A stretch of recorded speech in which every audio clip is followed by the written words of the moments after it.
ये है Norway. Northern सी के बिल्कुल ऊपर स्वीडन, फिनलैंड और रशिया के साथ बॉर्डर शेयर करने वाला दुनिया का 5वां सबसे अमीर कंट्री। इतना अमीर कि इसकी 25% आबादी मिलियनेयर है। वर्ल्ड्स 7th हेल्दीएस्ट कंट्री और दुनिया का सबसे ज्यादा डेमोक्रेटिक मुल्क। किसी भी मुल्क की खुशहाली नापने के लिए जो भी इंडिकेटर्स होते हैं, नॉर्वे उन सब में टॉप पे है। लेकिन नॉर्वे हमेशा से ऐसा नहीं था। 18वीं सदी के आखिर में मशहूर इकोनॉमिस्ट थॉमस माल्थस ने बर्फ से ढके हुए नॉर्वे का दौरा किया तो उसने एक ऐसा मुल्क देखा जिसकी कौम थोड़ी बहुत खेती बाड़ी करके अपना पेट पालती थी। एक ऐसा पहाड़ी मुल्क जिसमें सफर तकरीबन नामुमकिन था। कस्बे दूर दराज और अलग थलग थे और इनके शहरी बहुत कम तालीम याफ्ता थे। इस मुल्क में 6 महीने सर्दियां रहती थी, जिसकी वजह से ज़राअत इंतहाई मुश्किल थी और लोग बमुश्किल 2 वक्त की रोटी पूरी करते थे। थॉमस के नॉर्वे से जाने के कुछ ही साल बाद नॉर्वे के हालात मजीद खराब हो गए। नॉर्वे की इकोनॉमी बिल्कुल तबाह हो गई। पूरे मुल्क में कहत फैल गया और लगता यही था कि अब यही गुर्बत नॉर्वे का मुकद्दर है। तो फिर इतना बड़ा बदलाव कैसे आया? कैसे नॉर्वे इतना डेवलप और अमीर मुल्क बन गया? आए जानते हैं इस वीडियो में।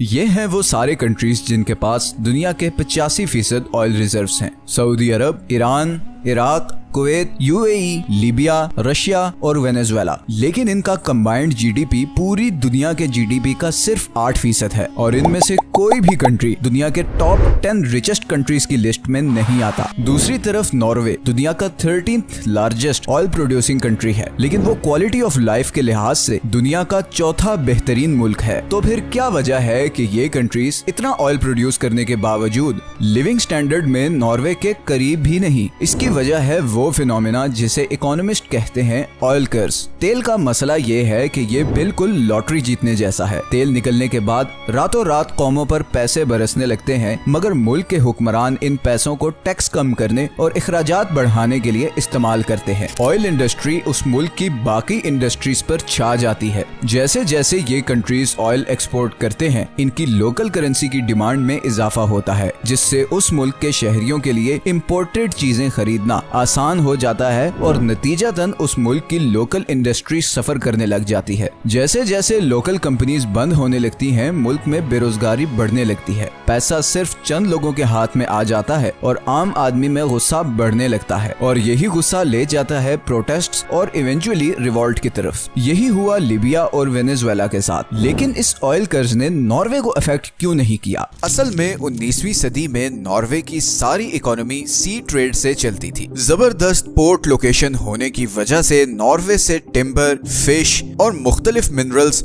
समुद्री जहाजों के जरिए यूरोप और एशियन कंट्रीज को जाते थे। सन 1900 के शुरू में नॉर्वे दुनिया का सबसे बड़ा तजारती बेड़ा बना चुका था, जिसकी वजह से नॉर्दर्न सी का तकरीबन 30% सी ट्रेड नॉर्वे कंट्रोल कर रहा था। इसके साथ साथ सबसे बड़ा काम जो नॉर्वे ने किया वो था पार्लियामेंट्री सिस्टम बनाना, जिसका बुनियादी मकसद था कि सियासी ताकत और पैसा किसी एक आदमी या पार्टी के हाथ में ना जाए। नॉर्वे को कुदरत की तरफ से एक और फेवर भी मिला हुआ था और वो था सस्ती हाइड्रो इलेक्ट्रिसिटी जनरेशन का पोटेंशियल। लेकिन उस वक्त नॉर्वे की 75% हाइड्रो पावर जनरेशन कंपनीज गैर मुल्की थी और ये चीज नॉर्वे की हुकूमत को काफी खटक रही थी। उन्होंने आखिरकार फैसला किया कि नॉर्वे के नेचुरल रिसोर्सेज को सिर्फ नॉर्वेजियन ही ओन करेंगे। इसी सिलसिले में 1940 में नॉर्वे की हुकूमत ने एक बिल पास किया जिसमें फॉरेन कंपनीज को हाइड्रो पावर प्रोजेक्ट्स की ओनरशिप से रोक दिया गया। इसी दौरान रेलवे, सड़कों और ट्रांसपोर्ट का जदीद निजाम आने से नॉर्वे की लोकल इंडस्ट्री को भी एक मच नीडेड बूस्ट मिल गया। 1945 से 1970 के दौरान नॉर्वे की जीडीपी ग्रोथ थी 3.3%। दुनिया में सबसे ज्यादा टैक्स नॉर्वे में था, मगर टैक्स का बड़ा हिस्सा गवर्नमेंट एजुकेशन, लोगों के वेलफेयर और लोकल इंडस्ट्री को सपोर्ट करने पर खर्च कर रही थी। 1965 तक नॉर्वे में अनएम्प्लॉयमेंट न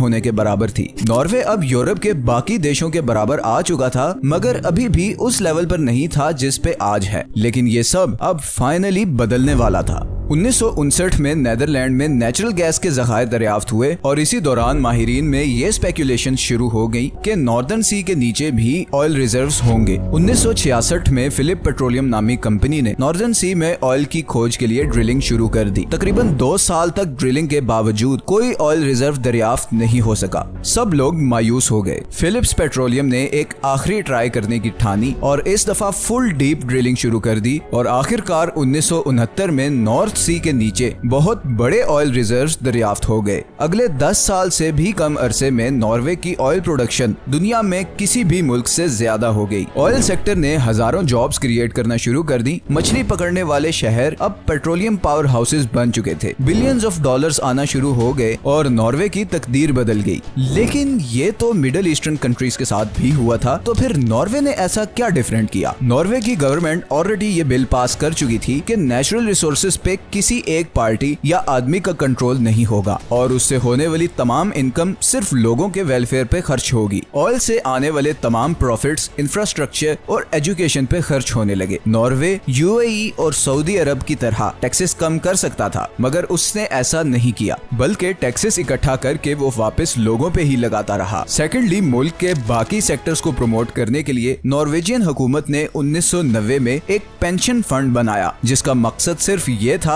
कि नॉर्वे में ऑयल के अलावा बाकी सेक्टर की कंपनीज में इन्वेस्ट किया जाए। इसका सबसे बड़ा फायदा ये हुआ कि नॉर्वे की बाकी लोकल इंडस्ट्रीज भी फ्लरिश करने लगी। नतीजतन अनएम्प्लॉयमेंट मजीद नीचे आने लगी। ऑयल सेक्टर पर से नॉर्वे की डिपेंडेंस खत्म हो गई। टिम्बर, पेपर मेटल्स और दूसरे मिनरल्स की एक्सपोर्ट में भी नॉर्वे दुनिया में लीडिंग पोजीशन पर आ गया और फिर दुनिया के डेवलप्ड तरीन मुल्कों की लिस्ट में टॉप पर आ गया। जो नेचुरल रिसोर्सेज नॉर्वे को हासिल थे वो कई और ममालिक को आज भी हासिल है, लेकिन वो नॉर्वे की सक्सेस रेप्लिकेट नहीं कर सके।